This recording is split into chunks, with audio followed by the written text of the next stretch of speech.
Hello guys, welcome back to my new mini blog. সবাই ভালো আছো তো? আশা করি সবাই ভালো আছো।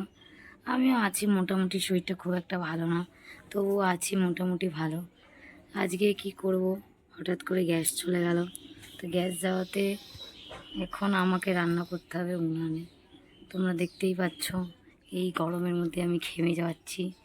কি করব, খেতে গেলে, সংসার করতে গেলে, সবাইকে খাওয়াতে গেলে তো আমাকে রান্না তো করতেই হবে।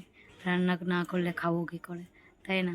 চলো, আজকে রান্না করছি হচ্ছে শনিবার, যেহেতু আজকে আমাদের নিরামিষ। তো আমরা হচ্ছে খিচুড়ি রান্না করছি আমি। তো দেখো, এই দেখো সব করছি। এই দেখো কাঠের উনানে আমার রান্না হচ্ছে। কাঠের উনানে আমি খিচুড়ি করছি, তোমাদের দেখাতে চাইছি।